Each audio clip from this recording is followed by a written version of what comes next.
in the theatre, and there was the funny fat man came on, and all the girls were around him, and the audience laughed, and they cheered, and they clapped, and everybody loved him. And Ben said, I sat there, Dan, and I said, that's who I want to be. For over 30 years, one man made the entire world laugh without saying a word. His show reached 109 countries and captured 21 million viewers in a single night. But behind every chase scene and silly gag was a hidden world of secrets that audiences never noticed. From impossible physics to dark jokes delivered with a smile, the Benny Hill Show was hiding things in plain sight. And today, we are going to reveal them all. The impossible world of wraparound physics. Let's ask you something. Have you ever watched a cartoon where a character runs off one side of the screen and magically appears on the other side? Of course you have. We all grew up with that. But what if we told you that Benny Hill was doing the exact same thing with real human beings on live television? Alfred Hawthorne Hill changed British television forever.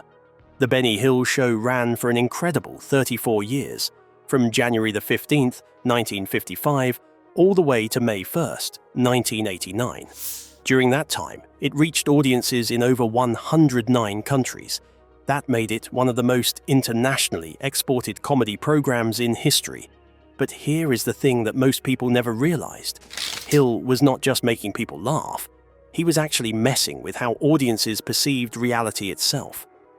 One of his most clever tricks was something called the screen wraparound gag. Now, most people would assume this was just bad editing or a simple mistake. But Hill did this completely on purpose. He actually called this technique live animation because he wanted real human beings to move like cartoon characters. Think about that for a second. He was bringing cartoon physics into the real world decades before video games made it popular. The effect required incredibly careful staging. Performers were told to jog instead of running at full speed, so the timing could be synchronized perfectly.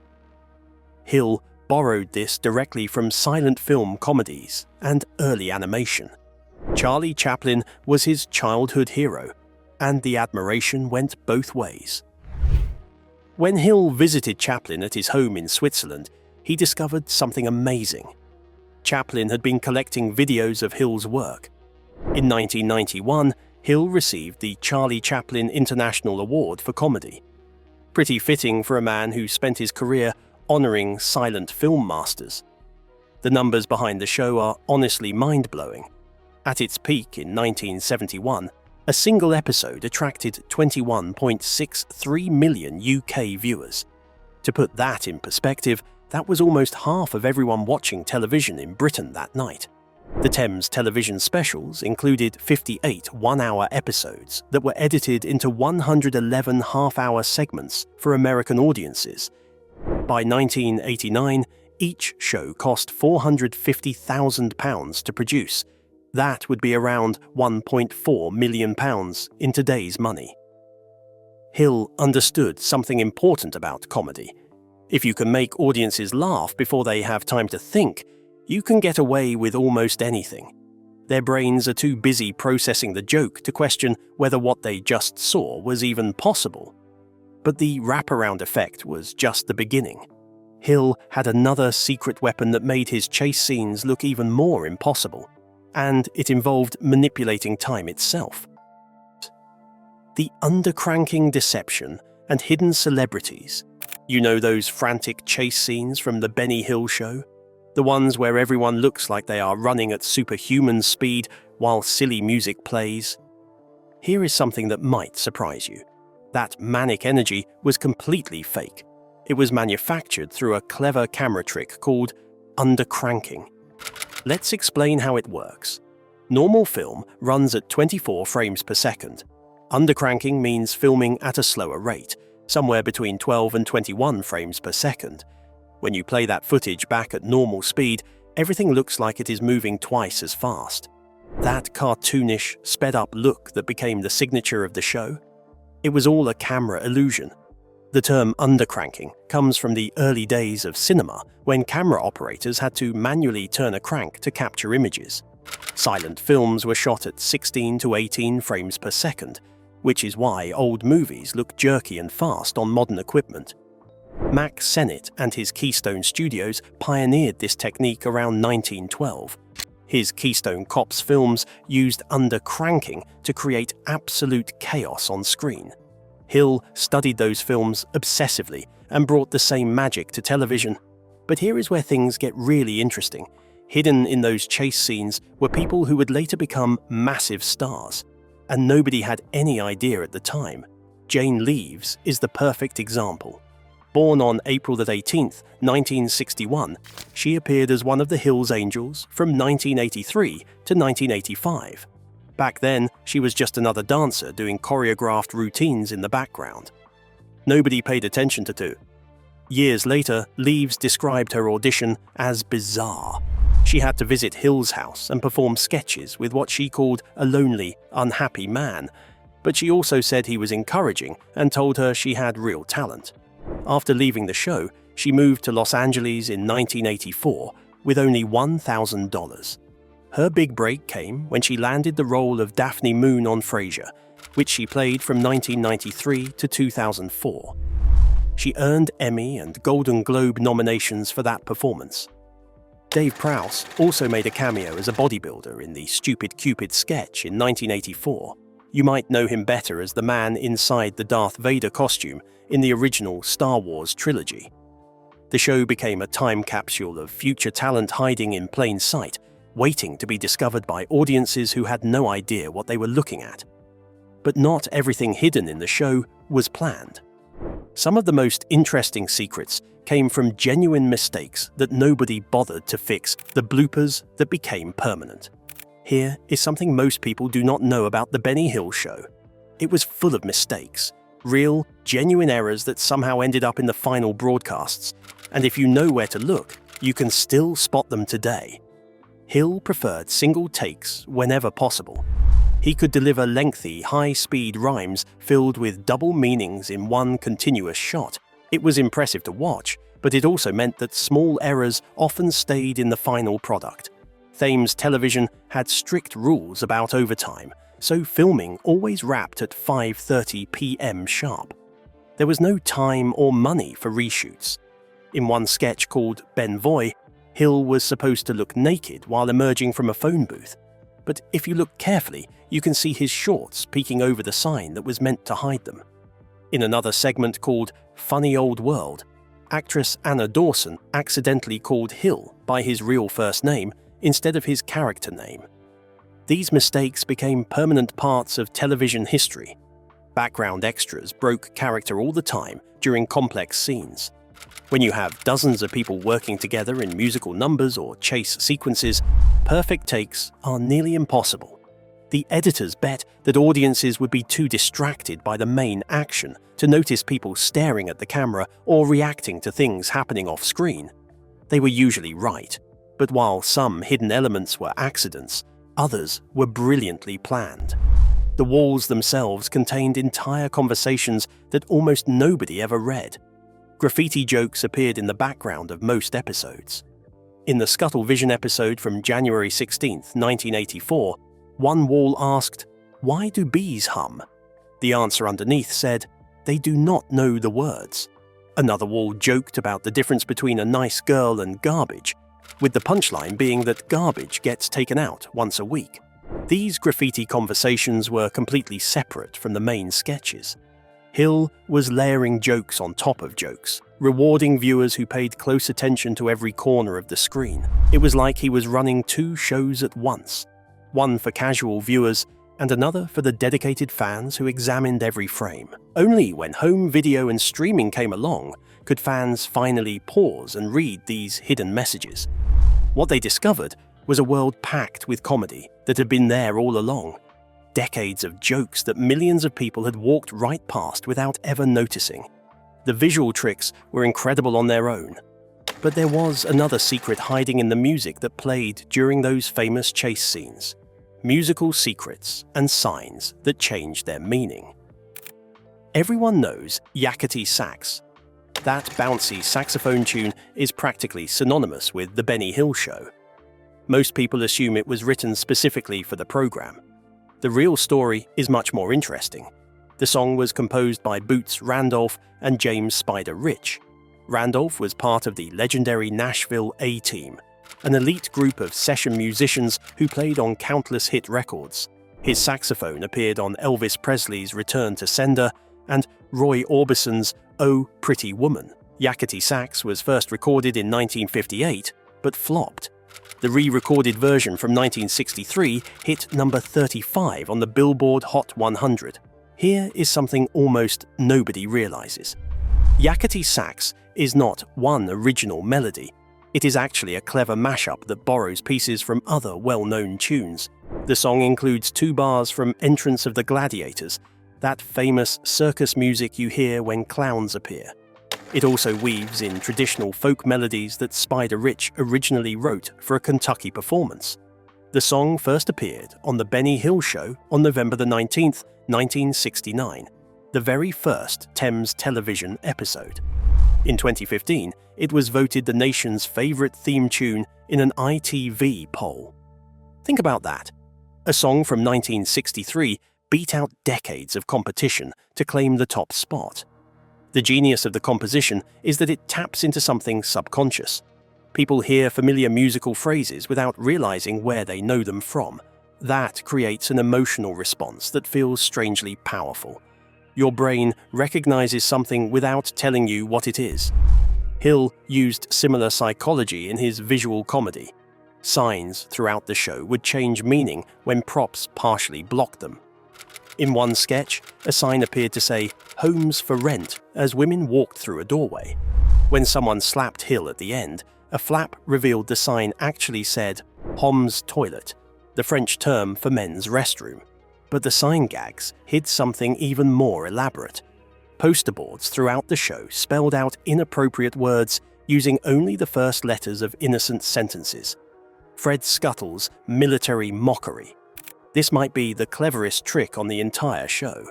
Large poster boards appeared beside doors, displaying what looked like ordinary notices with multiple sentences stacked vertically. The sentences were completely innocent, but when Hill performed near the sign, he would swing the door open and block everything except the first letter of each line. Read those first letters from top to bottom, and they spelled words that never would have passed the television censors. Creating these gags required serious planning.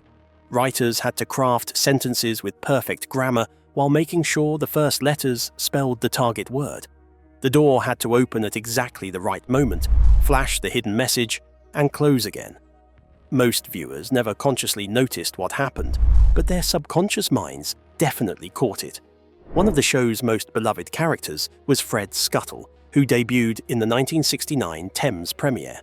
His full name was Frederick Forsyth Scuttle. His entrance line was always the same. "Evening, sir. Evening, viewers." Fred wore wire-rimmed glasses and a military cap tilted sideways. He played ridiculous authority figures including doctors, pilots, police inspectors, and astronauts. But his most distinctive feature was his salute. Military fans immediately spotted the problem. Fred saluted with his palm facing forward, which is the complete opposite of British Army protocol. The British salute requires the palm facing outward toward the person being saluted. Fred's version was deliberately wrong. Hill wanted to portray Scuttle as someone with good intentions who was simply confused about proper procedures. That incorrect salute appeared in every Fred Scuttle sketch for over 15 years without a single change. Henry McGee played Scuttle's interviewer using a technique called the delayed reaction gag. McGee would ask a question and Fred would stay silent. McGee would ask another question and then Fred would answer the first one. The timing made innocent responses sound like something completely different. Fred Scuttle was not the only character hiding patterns. Jackie Wright's reactions followed an identical script across years of episodes. Repeated patterns and juice, disguised as whiskey. Jackie Wright worked at Cadillac in America, spending his free time in speakeasies playing trombone and tap dancing. Television did not come until the 1960s. Benny Hill discovered Wright and convinced him to join the regular cast. His first appearance was in 1968, and he stayed until health problems forced him out in 1983.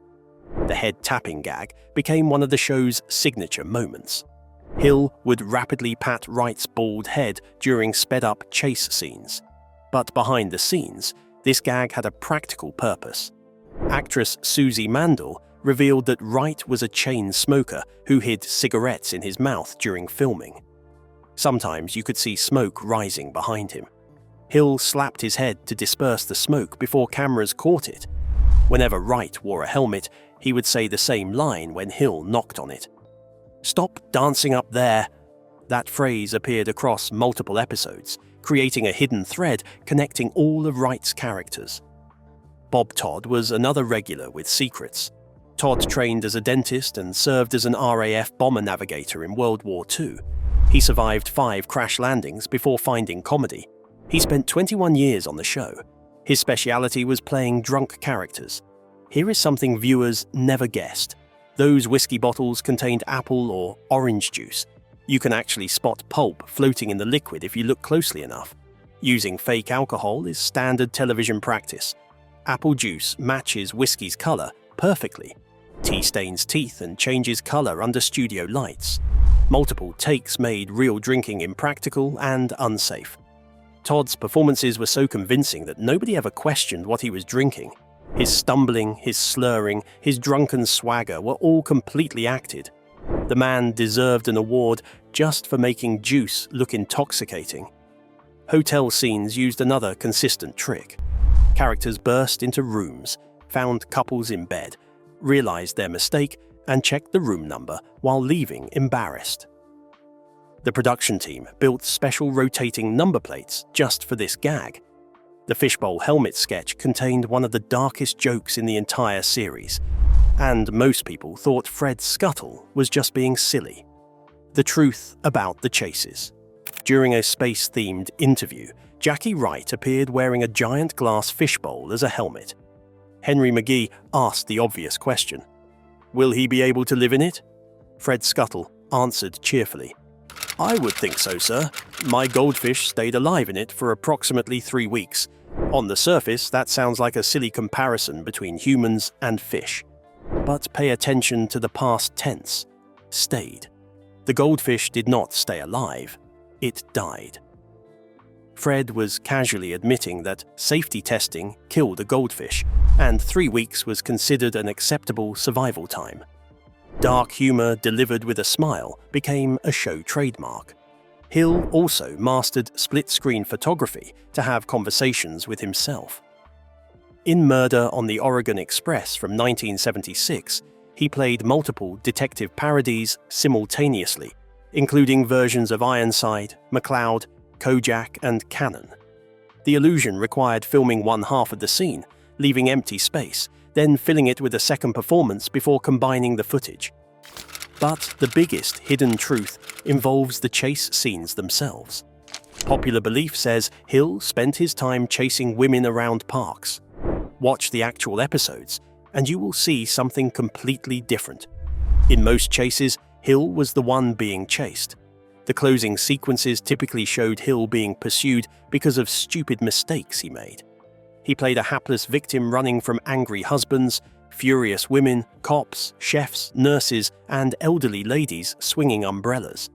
His character would accidentally destroy a wedding cake or cause a chain reaction car crash. Everyone chased him. He was not chasing anyone. Promotional materials focused on controversial images, creating a false impression that reversed what actually happened on screen. The marketing showed one thing, while the actual show delivered something completely different. Sue Upton, who worked as a Hill's Angel for over a decade, said the women were happy with their roles, and Hill never pressured anyone. If someone felt uncomfortable with a costume, they simply wore something else, no questions asked. Henry McGee appeared in 45 of 58 Thames specials, plus the 1991 World Tour. Few people realized that McGee provided both the on-screen performances and the announcer voice that opened every episode. His famous introduction came from his own mouth, not some separate voice actor. He used completely different energy for each role, making them sound like two different people. The show never acknowledged this connection. McGee played 2 parts for 20 years and almost nobody figured it out. Benny Hill died on April 18, 1992. at age 68. Director Dennis Kirkland found his body 2 days later. A contract for a new series arrived the same day he passed.